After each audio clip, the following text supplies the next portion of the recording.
नमस्कार साथियों, आप सबका पुनः स्वागत है श्रद्धा एस्ट्रो ज्योतिष में। तो आज हम लोग डिस्कस करेंगे नवम भाव से निदान। तो नवम भाव जीवन में क्या क्या बताता है, और अगर कभी कभी ऐसा हो जाता है कि नवम भाव के कमज़ोर होने पर जीवन में कुछ समस्याएं उत्पन्न होने लग जाते, तो किस प्रकार का कार्य करने से नवम भाव संबंधी दोष कम हो जाते हैं। और अगर वो मैंने उसको ये भी देख सकते हैं कि नवम भाव चंद्रमा से कौन से भाव में पड़ रहा है, तो उसमें भी हो सकता है जातक को कुछ समस्याएं आए। तो नवम भाव हम जब भी बात करते हैं तो भाग्य की बात।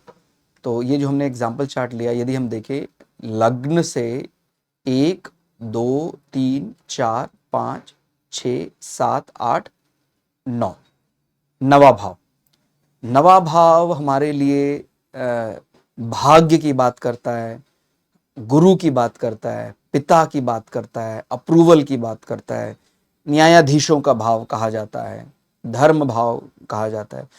तो यदि किसी का भी नवम भाव कमजोर है, नवम भाव में कुछ डिटैचमेंट प्लैनेट बैठे हुए हैं, तो उसको फिर जो नव भाव के जो जो पर्यायवाची हैं उसमें उसको समस्याएं उत्पन्न हो सकती है।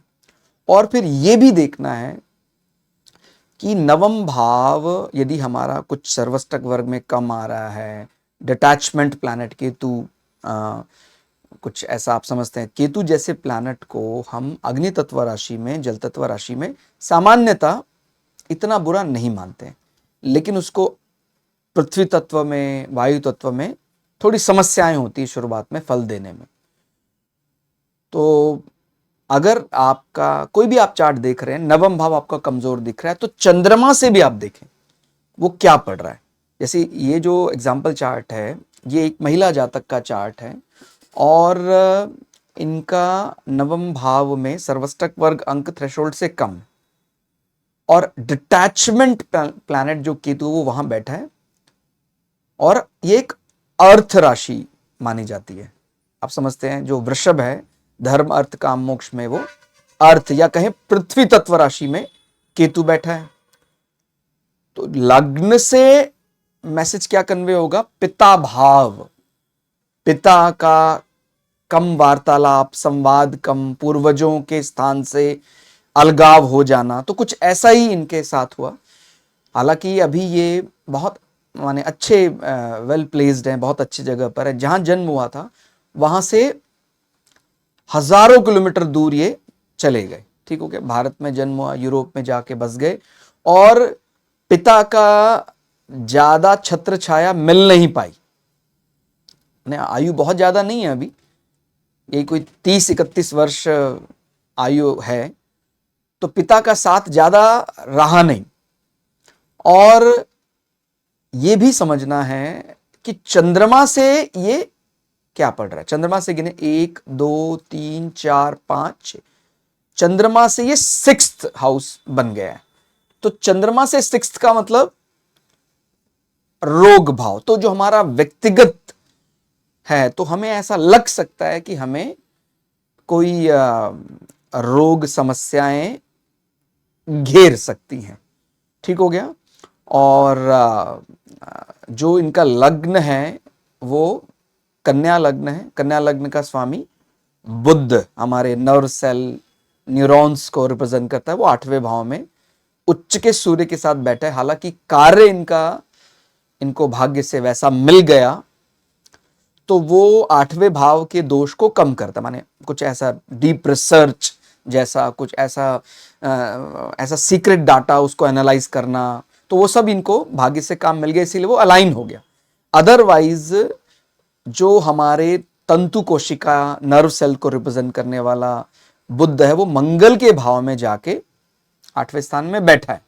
तो शुरुआत में नर्व सेल्स को लेकर थोड़ी समस्याएं, जब तक करियर में वो चीजें इंक्लूड नहीं हुई, तो इनको शुरुआत में ऐसा लगा भी जैसे मेरा रिएक्शन टाइम थोड़ा सा ज्यादा है। आप समझते हैं, प्रतिक्रिया समय जितना कम हो उतना ही जल्दी रेस्पॉन्स व्यक्ति कर सकता है। तो इनको चंद्रमा, लेकिन ये केवल व्यक्तिगत विषय तक सीमित रहा, माने वो सोसाइटी में कभी कन्वे नहीं हो पाया कि भाई समाज में सब लोग जानने लग जाए कि इनको कुछ ऐसा नर्व सेल में या दिमागी रूप से थोड़ी सी कमजोरी ऐसा आई, वो कभी सोसाइटी में कन्वे नहीं हुआ, लेकिन इनको वो इशू थोड़ा सा बना। और अगर हम चाहते हैं कि भविष्य में कभी भी इनको वो ना हो, और आप ये भी समझ रहे शुक्र जो होता है वो नेचुरल कारक होता है हमारे स्पाउस संबंध का, तो विवाह के बाद ही ये विदेश गमन इन्होंने किया और अपने पैतृक स्थान पूर्वजों के स्थान से ये पूरी तरह अलग हो गए, अलगाव।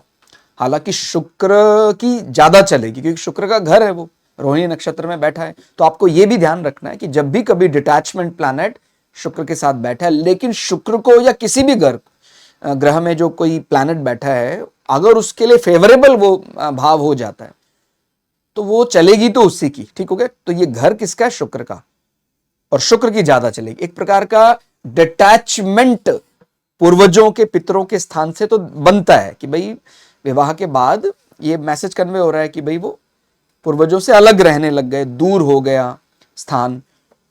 लेकिन शुक्र बराबर बली, इसलिए प्रेम में कोई ऐसी समस्या नहीं आएगी, ठीक हो गया। कुटुंब भाव भी इनका इसका स्वामी शुक्र है जो नवम भाव में जाके स्वराशि होके बैठा है। कुटुंब भाव में इनका राशि स्वामी बृहस्पति जाके बैठा है, ठीक हो गया। तो जैसे जैसे परिवार में संतान उत्पत्ति होगी इनकी सैलरी और बढ़ते जाएगी, ठीक हो गया। ये बात आपको समझ में आ रही है क्योंकि देखिए ये कुटुंब धन भाव भी है, चंद्र कुंडली से यही इनका आय भाव बन जाता है, ठीक हो गया। और ऐसा है भी, माने विवाह के बाद इनको संतान हुई और अब जल्दी ही ऐसा लग रहा है जैसे इनको कुछ पैतृक लाभ, इनके पूर्वजों के स्थान से लाभ मिलेगा। यानी चंद्रमा की महादशा में मंगल की अंतरदशा इनको लगी हुई है, तो चंद्रमा यानी लग्न से इनकी आय बढ़ा देगा। और एग्जीक्यूट कर रहा है चौथा भाव रियल एस्टेट, भवन सुख, मंगल की अंतरदशा। मंगल इनका चंद्रमा से चौथे भाव में है, लग्न से पूर्वजों पितरों के बल को रिप्रेजेंट कर रहा है। हालांकि मंगल का एक ऑब्जेक्टिव इनका थर्ड हाउस भी है। थर्ड हाउस का मतलब छोटी यात्राएं, पड़ोसी के साथ कम संवाद, तो वो एक थोड़ा सा ऋणात्मक पहलू हो सकता है। अदरवाइज मंगल की माने चंद्रमा में मंगल की अंतरदशा में इनको भूमि लाभ तो होगा ही होगा, बहुत बढ़िया, ठीक हो गया। मंगल का जो भवन है मेष, जो उसकी मूल त्रिकोण राशि है, वहां पर उच्च का सूर्य भी बैठा है 12वें का स्वामी होकर, तो वो इनको पैतृक लाभ दिलवाएगा ही दिलवाएगा। और जो मैं बात बता रहा था, अगर किसी को लग रहा है कि केवल सूर्य बलि होने से पूर्वजों का पितरों माने उनका प्रभुत्व तो रहा, आज भी बल है, लेकिन वो ज्यादा समय साथ नहीं रह पाए अपने घर के गणमान्य लोगों के साथ, घर के जो उम्र दराज लोग हैं उनके साथ ज्यादा, चाचा ताऊ के साथ, पिता के साथ ज्यादा समय रह नहीं पाए, क्योंकि 9वें भाव में सर्वष्टक वर्ग कम है, डिटैचमेंट प्लैनेट केतु बैठा हुआ है, और सूर्य हमारे सीनियर बॉस को भी रिप्रेजेंट करता, तो सूर्य उच्च का है, तो समाज के प्रतिष्ठित लोगों के साथ उठना बैठना रहा और रहेगा भी। और इनको निरंतर, वैसे भी इनको मतलब हम ऐसा बोलते हैं कि अगर लग्नेश इनका 8वें भाव में चला गया है उच्च के सूर्य के साथ, तो कुछ ऐसा माने जैसे लॉटरी का पैसा, जुए का पैसा, अचानक कुछ ऐसा पैसा जो हमने कमाया नहीं, वो भी ऐसे व्यक्तियों को जरूर मिलता है। माने जो हम समझ रहे थे जिसकी कोई मोल नहीं है, कोई कीमत नहीं है, वो भी हमारे लिए बहुमूल्य हो गया, वो जमीन, वो कुछ ऐसी विरासत में मिली हुई चीजें, ठीक हो गया, तो वो इनको जरूर मिलेगा। रेमेडी अगर जैसे मैंने बोला हेल्थ को लेके थोड़े से ये परेशान रहे, और ये केवल यही जानते हैं, ये बात सोसाइटी में ये कभी कन्वे नहीं होगा, बिकॉज लग्न से 6th हाउस में शनि अपने मूल त्रिकोण हाउस में बैठा हुआ है, मूल त्रिकोण यानी ऑफिस में बैठा है, बहुत बढ़िया बैठा है। तो ये बड़े ज्यादा ऐसे लोग कर्मठ भी होते हैं, इनमें आलस्य प्रमाद नहीं होता है। इनके जो नौकर हैं, इनके घर के सेवा कर्मचारी, वो बड़े प्रसन्न रहते हैं इनके घर में, कि कभी भी अपने नौकरों पर ये आदेश थोपते नहीं है, मिलकर काम करना, क्योंकि शनि स्वराशि से भी एक कदम ऊपर है, मूल त्रिकोण में शतभिषा नक्षत्र में बैठा है, तो और भी बढ़िया हो गया। और शनि का छठे भाव में स्वराशि होकर बैठना इनकी संतानों को भी शुरुआत से ही चल अचल संपत्ति का लाभ दे देगा, क्योंकि छठा भाव में शनि स्वराशि होकर बैठा है, तो वो पंचमेश भी है, पांचवा भाव हमारी संतान है, तो पांचवे से वो दो होकर बैठा है, माने अगर पांचवे से गिनेंगे तो पांचवे से सेकंड होकर बैठा है, तो इसका लाभ इनके संतान को इनके चल अचल संपत्ति के रूप में मिलेगा। और वो रूप मिलने में इनके लिए शनि महत्वपूर्ण भूमिका निभाएगा, माने कभी भी शनि अंतरदशा में, प्रत्यंतर दशा में, तो इनको एहसास होगा कि मेरी संतान को चल अचल संपत्ति बढ़ गई है। और थोड़ा सा पितरों का ये ध्यान रखें जब भी पितर पक्ष हो, क्योंकि हम नवम भाव से इनको जो ऐसा लगता है कि मेरा रोग भाव कमजोर है, हालांकि लग्न से मैंने बताया कि बहुत बली है, इनफैक्ट सबसे ज्यादा बली माना जा सकता है, तो इनको जीत, लिटिगेशन हैंडल से बहुत चीजें मिलेंगी। 6th हाउस हमारा रोग, रिपु, ऋण, ठीक हो गया, यानी पैसा लगाकर पैसा कमाना, पैसा, इनको ऐसे लोगों को पैसा लेकर पैसा बहुत बना लेते हैं। जैसे अगर ये अपने नाम से कुछ फाइनेंस करा लेते हैं, तो जो चीजें फाइनेंस कराएंगे 4-5 गुना ज्यादा बढ़कर मिलेगा, ठीक हो गया। तो कई लोगों के साथ उल्टा हो जाता है, फाइनेंस कराया वो हमारे लिए नुकसानदेह हो गया, इनके लिए बहुत बढ़िया रहेगा, ठीक हो गया। लग्न से 6th हाउस बहुत बढ़िया है, और चंद्रमा से छठा जो रोग है वो इनको कैसे उसका निदान हो, तो अब रेमेडी ये करें 9th हाउस से संबंधित, तो इनको जो ऐसा माने रिएक्शन टाइम, प्रतिक्रिया समय ऐसा लगता है ज्यादा है कई बार कुछ चीजों को रिस्पॉन्स करने में, और वो कभी कभी, माने हमेशा नहीं, कुछ समय के लिए इनको कभी कभी लग जाता है जैसे स्तब्ध हो गए, हम रुक गए। तो ये पूर्वजों को, पितरों के लिए कभी भी अपने स्थान में जाएं और भाग्य से उस दिशा में, माने वो चीजें उस दिशा में ही जा रही हैं जो अपने आप में एक रेमेडी हो जाएगा कि भाग्य से इनको पूर्वजों की संपत्ति, पितरों की जमीन जायदाद अभी मिलने वाली है। तो जब भी ये कभी उस स्थान पे जाएं, कोई ऐसा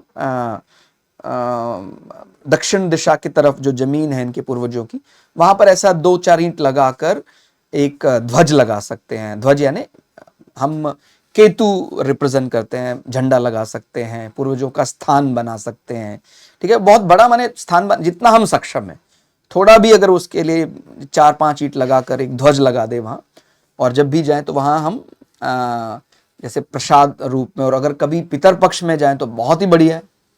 और नहीं तो जहां भी रहते हैं, अब यूरोप में भी रहते हैं, तो यूरोप में जहां भी इनको ऐसा लगता है कि कोई ऐसा व्यक्ति जो उम्र दराज है, जिसको एक गुरु समान मानते हैं, उनको अपने घर पे भोजन, इनके भोजन के लिए निमंत्रित करे, उनको कभी रूटीन में ऐसे गिफ्ट देते रहे। माने बोलते हैं ना भाई, पिता नहीं तो, अब पिता तो दुर्भाग्य से नहीं है, तो पिता नहीं तो पिता समान, तो कोई ऐसे इनको शिक्षा देने वाले, राह दिखाने वाले इनके कोई जो इनके साथ हैं, तो उनको सम्मान देते रहें समय समय पर, बहुत बढ़िया रहेगा। तो और पूर्वजों के लिए आप समझ रहे, गंडमूल नक्षत्र गंडांत में इनका जन्म हुआ, मूल नक्षत्र, तो भी इनके लिए पितरों की पूजा, पूर्वजों का सम्मान बहुत बढ़िया रहेगा। और एक प्रकार का ये समर्पण भी है कि जब भी पितर पक्ष चले तो आप अगर संभव हो तो कोई बड़ा कोई ऐसा सांसारिक जो महोत्सव है कोई, उसको अवॉइड करें। माने अगर कोई आप संकीर्तन कराना चाहते हैं, कथा कराना चाहते हैं, जरूर कराएं, उसके लिए तो सारे समय अनुकूल होते हैं। लेकिन कोई आप उन दिनों पर कोई बड़ी खरीदारी करना चाहते हैं, कोई बड़ी अंडरटेक करना चाहते हैं, बिल्डिंग वगैरह, तो उन दिनों पर एक प्रकार का हमारा ये कि हमने पितरों के लिए सम्मान किया है, तो उन दिनों पर हम ऐसा अभी नहीं करेंगे, ये उनके लिए लगाएंगे, उनके जप तप में लगाएंगे, उनकी पूजा में लगाएंगे, ठीक हो गया। तो ऐसा कर सकते हैं। माने जो भी काम ये गुरु के लिए, पूर्वजों के लिए, पूर्व स्थान, पितरों स्थान के लिए करेंगे, उसका सीधा असर चंद्र कुंडली से इनके छठे भाव में पड़ेगा।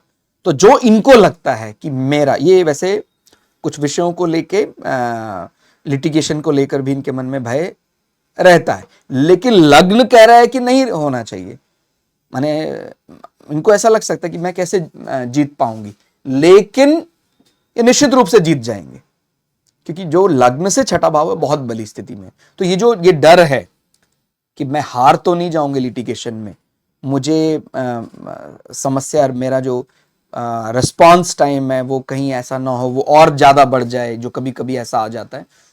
वो अगर ये चाहते हैं कि कभी परेशान ना करे, तो ये 9th हाउस के जो जो पॉजिटिव एस्पेक्ट्स हैं उन सबको हाईलाइट करें, तो ये बहुत बढ़िया हो जाएगा।